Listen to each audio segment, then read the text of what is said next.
Identify करनी है कि किसने ज्यादा टाइम दिया है, ताकि डीपीयू को वो स्टेटमेंट क्या करनी, ट्यून करनी है।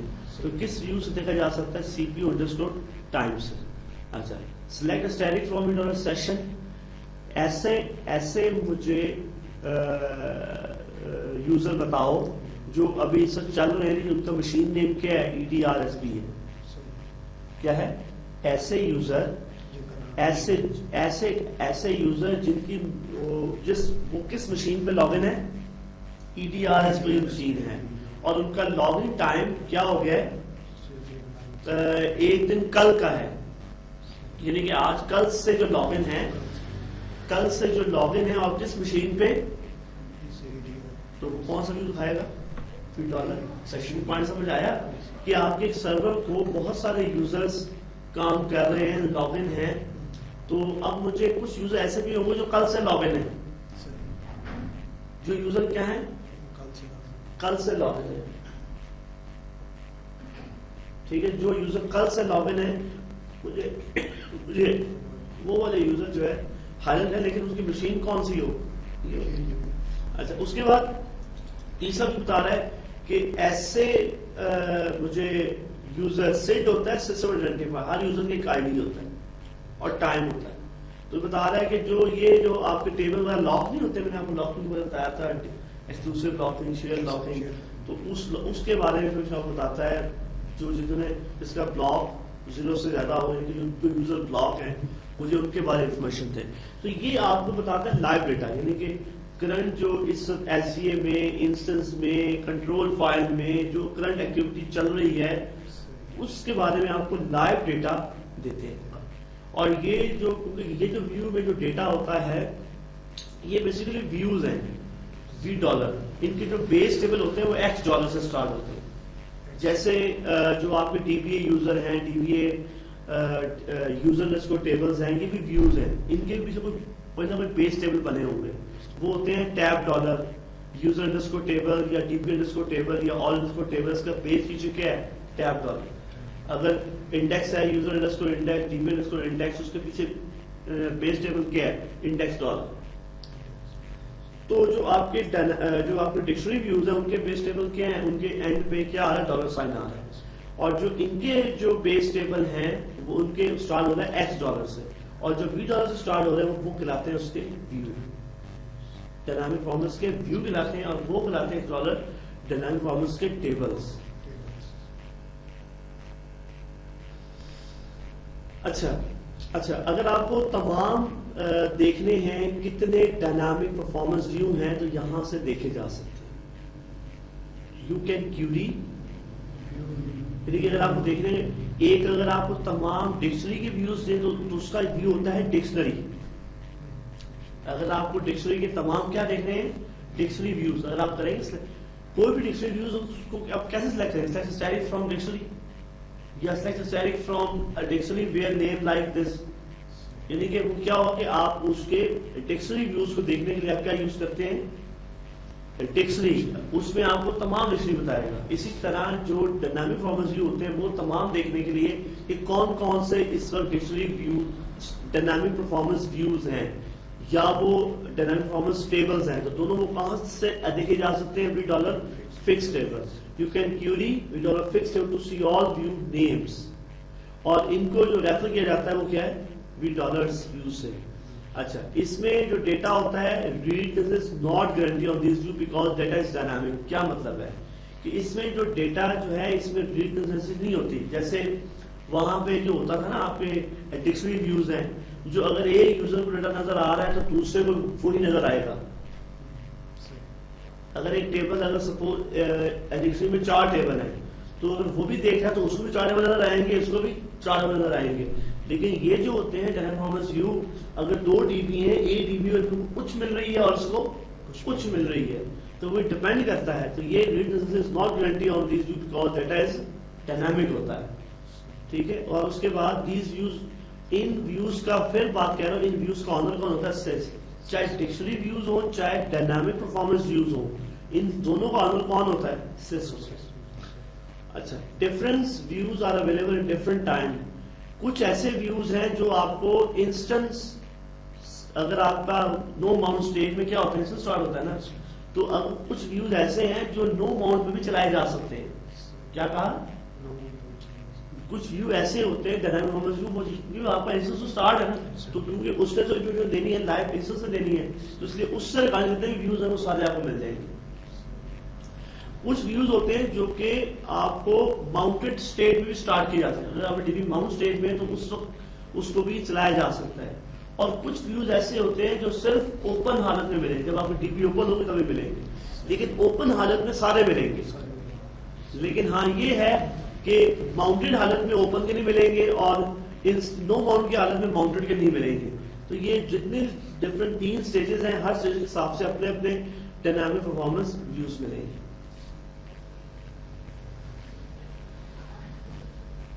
जी डेटा आ गया, फिर उसको वो डेट एंड टाइम दिया है, तो उसके मुताबिक जो है वो आप डेटा यहाँ से देख सकते हैं।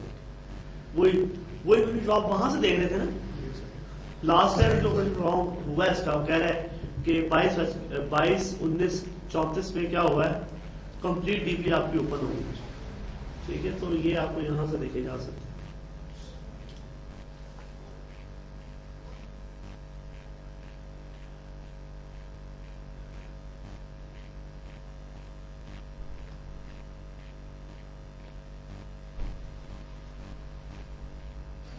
मैनेजिंग डेटाबेस स्टोरेज,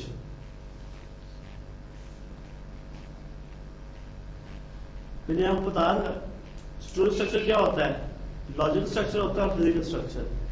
लॉजिकल में मैंने बताया था कि एक डेटाबेस में क्या होंगे, एक से ज्यादा टेबल स्पेसेस, और एक टेबल स्पेस में एक से ज्यादा क्या होंगे सेगमेंट, सेगमेंट में क्या होंगे ज्यादा एक्सटेंड क्या होता है, जो बेसिकली ब्लॉक का गुच्छा होता है। तो एक एक्सटेंड में क्या होगा, मल्टीपल ब्लॉक्स। अगर उल्टा चले तो एक जो मल्टीपल ऑरिकल ब्लॉक में क्या बन रहा है, एक्सटेंड, और मल्टीपल एक्सटेंड से क्या बन रहा है, सेगमेंट, और मल्टीपल सेगमेंट से क्या बन रहा है, टेबल स्पेसेस, और मल्टीपल टेबल स्पेस से क्या बन रहा है, डेटाबेस। और एक टेबल स्पेस के अंदर एक से ज्यादा ओएस की फाइलें, डेटा फाइलें हो सकती है फिजिकली।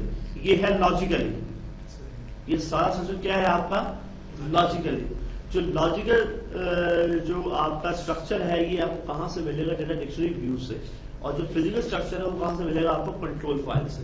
तो ये जो आपको नजर आ रहा है ना, ये ओएस फाइलें, एक टेबल स्पेस में क्या एक से ज्यादा क्या है ओएस फाइलें, और एक ऑरिकल ब्लॉक में क्या एक से ज्यादा ओएस ब्लॉक। मैंने बताया था कि अगर 8 KB का ब्लॉक है तो जो ओएस का ब्लॉक अमूमन 512 बाइट्स का होता है, तो एक ऑरिकल ब्लॉक में कई 512 बाइट्स के ब्लॉक्स हो सकते हैं। तो इसलिए इसका रिलेशनशिप क्या है, 1 to many। इसका क्या है 1 to many, और इसका आपस सब में क्या है 1 to many है। तो ये इसका लॉजिकल एंड फिजिकल स्ट्रक्चर बताया गया। अच्छा, अब ये कहना चाह रहा है कि आपका टेबल में डेटा कैसे स्टोर होता है। अगर देखा जाए तो एक टेबल स्पेस में क्या है, एक से ज्यादा सेगमेंट, यानी कि टेबल ए एक सेगमेंट है, टेबल बी दूसरा सेगमेंट है। अच्छा, अगर आप सेगमेंट बी की बात करें, टेबल बी की बात करें, तो उसमें क्या होंगे, एक से ज्यादा क्या होंगे, कॉलम्स होंगे, और एक से ज्यादा क्या होंगी, रोज होंगी। ऐसे ही यानी कि एक टेबल में क्या होगा, कॉलम एंड रोज, तो ये क्या कहलाएगा आपका टेबल कहलाएगा। अब ये जो रोज हैं, ये जो रोज आपकी स्टोर हैं वो किसी ब्लॉक में स्टोर होती, कहां होती, सपोज कहता है कि ये 2 रो जो है कहां स्टोर है, इस ब्लॉक में, और ये वाली रो कहां स्टोर है, इस ब्लॉक में, और बीच वाली रो पता नहीं कि इस ब्लॉक में स्टोर है, एक्सेट्रा एक्सेट्रा, डॉट डॉट के मतलब ये है।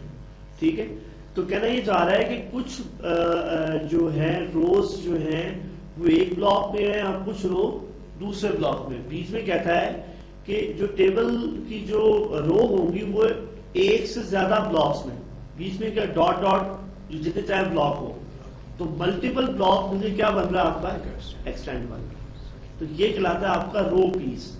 तो इनके नाम आप याद रखने की किसको क्या कहना है, जो अंदर डेटा जाएगा टुकड़े वो रो पीस होंगे, ये आपका ब्लॉक कहलाएगा, ये आपका सेगमेंट कहलाएगा, ये टेबल स्पेस कहलाएगा, और ये दोनों ब्लॉक मिला कहलाएगा एक्सटेंड।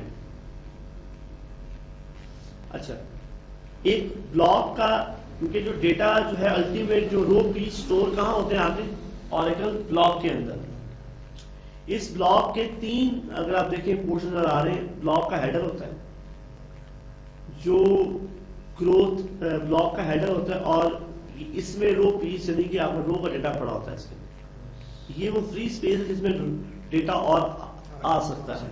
तो ये जो ग्रोथ करता है ना, इसकी जो ब्लॉक की ग्रोथ कैसे होती है, जो डेटा है वो इसके अंदर एंटर होता रहता है और वो करता है बॉटम टू अप, डाउन से अप जाता है।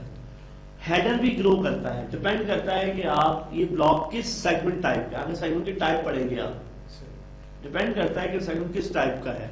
तो जो हेडर है वो टॉप टू बॉटम ग्रो करता है, हेडर टॉप से, अगर ये ग्रो करेगा हेडर तो नीचे ग्रो करेगा, जबकि ये जो है ये ऊपर को ग्रो करेगा और बीच में क्या रहेगी आपकी फ्री स्पेस। हेडर में स्टोर क्या होता है? इसमें तो रो नीचे। हाँ, ये यहाँ बता रहा है हेडर में क्या होता है। हेडर में basically the block header contain segment type की, ये जो ब्लॉक है किस सेगमेंट टाइप का है, आगे आप पढ़ेंगे इंडेक्स, अनडू, टेम्परेरी, टेबल है। तो ये बताता है कि ये जो ब्लॉक है ये किस सेगमेंट का है। आगे हम सेगमेंट की टाइप पढ़ेंगे, टेबल एक सेगमेंट है, इंडेक्स एक सेगमेंट है, अनडू एक सेगमेंट है, टेम्परेरी एक सेगमेंट है। तो डिफरेंट टाइप के लॉक सेगमेंट, डिफरेंट टाइप के सेगमेंट्स हैं। तो अब जब सेगमेंट की बात आती है तो सेगमेंट में क्या होंगे, एक्सटेंड्स होंगे, एक्सटेंड में क्या होंगे, ब्लॉक्स होंगे। अगर ये टेबल सेगमेंट है तो फिर ये ब्लॉक की टाइप क्या है, टेबल सेगमेंट का ब्लॉक टाइप है। तो हेडर में लिखा होगा कि ये जो ब्लॉक है किस सेगमेंट का है, टेबल सेगमेंट का है। आगे अगर ये ब्लॉक इंडेक्स सेगमेंट का है, ये ब्लॉक अनडू सेगमेंट, तो ये कहाँ लिखा होगा, हेडर में लिखा होगा। तो ये क्या है कि contain segment type such as table या इंडेक्स। इसमें इजाफी क्या होता है, ब्लॉक का एड्रेस होता है। मुझे ये ब्लॉक जो है किसी न किसी एक्सटेंड का पार्ट है और एक्सटेंड किसी टेबल स्पेस का पार्ट है और टेबल स्पेस किसी डेटाबेस का पार्ट है। तो ये पूरा क्या एक एड्रेस है ना, तो वो एड्रेस कहाँ स्टोर होता है, हेडर में। तो ब्लॉक एड्रेस, टेबल, डायरेक्टरी। ये भी हो सकता है कि एक ब्लॉक में मल्टीपल सेगमेंट का डेटा स्टोर कराया जा सकता है, वो आगे बढ़ेंगे क्लस्टर। तो क्लस्टर की सूरत में एक ब्लॉक में डेटा डिफरेंट दो टेबलों का डेटा एंटर हो सकता है। तो फिर ये बताता है कि इसमें जो डेटा है कितने टेबल का डेटा एंटर है, 2 टेबल का, 3 टेबल का, तो वो यानी कि वो कहलाता है टेबल डायरेक्टरी। एक है रो डायरेक्टरी। अब देखो इसमें रो आती जा रही, इस रो में जो रो पड़ी इनकी एड्रेस कहां पड़े, हेडर में। तो वो क्या, रो डायरेक्टरी किसके पास, हेडर के पास। तो header is a very very important part. Header ही सबको कंट्रोल कर रहा है, जैसे आपका सर कंट्रोल कर रहा है ना हर चीज में। ऑरेकल में भी हर डेटा फाइल का आपको हेडर मिलेगा, सेगमेंट का हेडर मिलेगा, ब्लॉक का हेडर मिलेगा, ठीक है, अनडू सेगमेंट का हेडर मिलेगा, हर सेगमेंट का आपको हेडर मिलेगा। कोई भी चीज सर के बगैर रह सकती है, नहीं रह सकती। तो इसलिए ऑरेकल का ब्लॉक भी हेडर के बगैर नहीं रह सकता। अच्छा, एंड ट्रांजिशन स्लॉट, इसके अंदर क्या है, ब्लॉक्स में देखो डेटा आना है, ब्लॉक्स में क्या आना है, डेटा आना है। और इस ब्लॉक में जो डेटा आना है वो कोई एक यूजर का नहीं आना, इस ब्लॉक में डेटा आना है मल्टीपल यूजर का डेटा कंकरेंट टाइम में भी आ सकता है। मल्टीपल यूजर्स, ये भी हो सकता है कि एक ब्लॉक बिल्कुल पूरा एम्प्टी है और 3 यूजर पैरेलल एंट्री स्टार्ट कर दी एक टेबल पे, तो जाहिर बात है वो जो एंट्री आएगी उसी ब्लॉक पे आएगी ना। तो इस ब्लॉक के ऊपर क्या है, यानी कि यहाँ पे होंगे ब्लॉक में एंटर, जो आपकी ट्रांजेक्शन जो रिकॉर्ड्स के अंदर एंटर होना है इस ब्लॉक के अंदर, उनको बोलते हैं ट्रांजेक्शन स्लॉट्स। क्या बोलते हैं, स्लॉट। तो transaction slots of size 100 bytes each. Her slots का जो साइज होता है, अगर आपकी ट्रांजेक्शन स्लॉट्स 4 हैं तो हर ट्रांजेक्शन स्लॉट का साइज क्या होगा, 23 बाइट्स का होगा, फिक्स है। जितनी भी अगर आप जितनी ट्रांजेक्शन स्लॉट्स ज्यादा रखेंगे उतना ये साइज ग्रो करेगा। हेडर क्या करेगा, आपका ग्रो करेगा टॉप टू डाउन। क्यों ग्रो करेगा, क्योंकि इसमें स्लॉट्स आप ज्यादा बना रहे हैं। स्लॉट क्यों बना रहे हैं, इस ब्लॉक में कंकरेंटली ज्यादा यूजर की एक्सेस हो सके। अगर इसमें स्लॉट सिर्फ 2 ही हैं तो क्या मतलब है, कंकरेंट टाइम में सिर्फ 2 ही यूजर एंटर हो सकते हैं। तो ये अगर स्लॉट, हर स्लॉट का साइज क्या है, 23 बाइट्स का है, which are used when modification are made to rows in a table।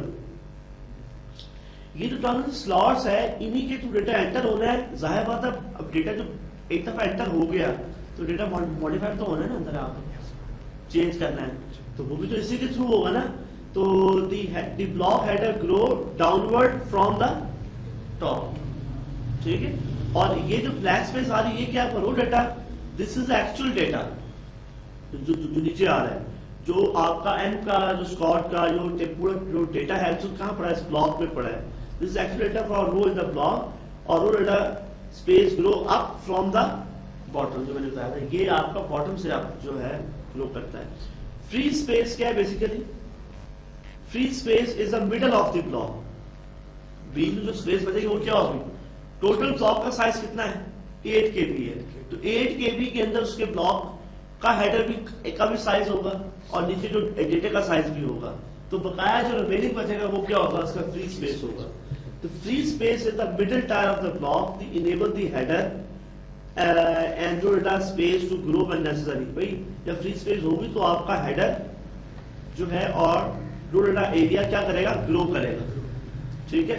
Row data take up free space as a new row are inserted, जो रो जो डेटा एंटर होने के लिए उसको क्या चाहिए होती है, नए रिकॉर्ड के लिए फ्री स्पेस चाहिए होती है, ठीक है। यहाँ पे क्या चाहिए होता है उसको, अगर कोई एग्जिस्टिंग कॉलम के रिकॉर्ड्स आप अपडेट कर रहे हैं, ऐसा अपडेट कर रहे हैं जो कि लार्जर वैल्यू, सपोज आपने डेटा एंटर करते जा रहे हैं, आपने कुछ कॉलम वैल्यू छोड़ दी, बाद में क्या करेंगे आप, दोबारा डेटा में आप लाएंगे, अपडेट करेंगे, तो क्या करेगा, उस रो का जो रिमेनिंग डेटा है, यानी कि जो बाद में पहले आपने नल एंटर किया था, बाद में क्या किया, महीने बाद उसको अपडेट कर दिया, तो जाहिर बात है उस हिसाब से भी तो उससे फ्री स्पेस चाहिए ना डेटा।